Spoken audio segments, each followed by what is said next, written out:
de ballon, mais très peu. Enfin, encore une fois, l'accent, moi je veux vraiment qu'on le mette sur l'aspect athlétique sur les premiers jours. Et voilà, on va vite se rendre compte de ceux qui ont bien travaillé pendant les vacances, parce qu'ils avaient un programme aussi. Ceux qui n'ont rien fait, on va vite le voir aussi. Et, encore une fois, il faut... Voilà, il y a des choses qu'on va respecter les étapes, on va faire en sorte qu'il n'y ait pas trop de casse sur les premières semaines, justement pour être au mieux sur le début de la saison, la reprise du championnat.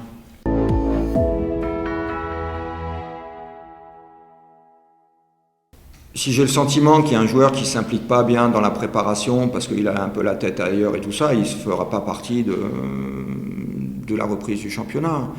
Si le joueur s'investit dans les séances et dans les matchs de préparation, il aura toutes les chances de postuler sur les matchs de championnat. C'est aussi simple et basique que ça. Voilà, on les voit tous les jours, au quotidien. Le joueur qui a envie de partir, qui n'a pas envie de jouer, qui n'a pas envie de s'investir, on le voit. On le sent, on le voit. Donc ce joueur-là, forcément, voilà, on ne prendra pas le risque de rendre l'équipe moins performante en sollicitant ces joueurs-là.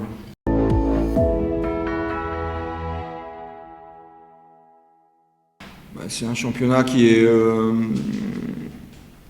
est assez méconnu ou sous-estimé parce qu'il y a vraiment des très bonnes équipes avec des très bons joueurs.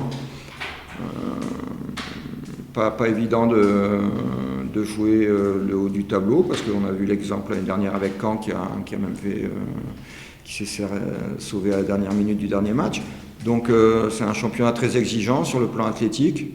Et puis voilà, il faut avoir les capacités de pouvoir performer à ce niveau-là, mais c'est pas parce que vous descendez de Ligue 1 que vous allez vous balader en Ligue 2, quoi. Ça demande un réel engagement athlétique et mental qui est différent de la Ligue 1, mais il faut s'envoyer, quoi, en Ligue 2. C'est pas un championnat facile.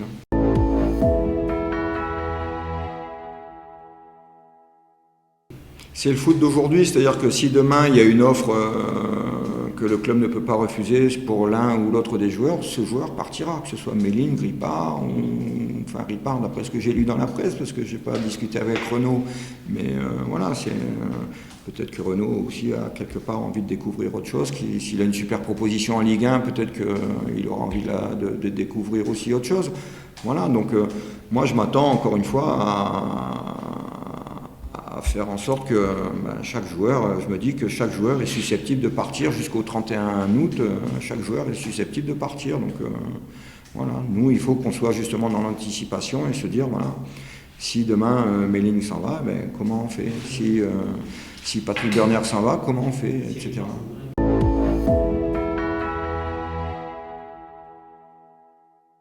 Mais Lucas, moi je l'ai très peu vu, parce qu'il a été blessé quasiment toute la saison.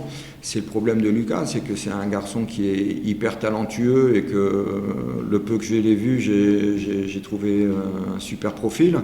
Mais aujourd'hui, Lucas, il a besoin de faire une saison en travaillant sans s'arrêter et de s'inscrire dans une fiabilité athlétique pour pouvoir être performant, quoi. On ne peut pas aujourd'hui prendre le risque de partir avec Lucas en numéro 1. Il a les capacités techniques, tactiques sans problème, il a le talent pour, c'est un super gardien, moi j'aime beaucoup, mais aujourd'hui on n'a pas assez de garantie, si vous voulez, au niveau athlétique pour pouvoir miser sur Lucas en tant que numéro 1.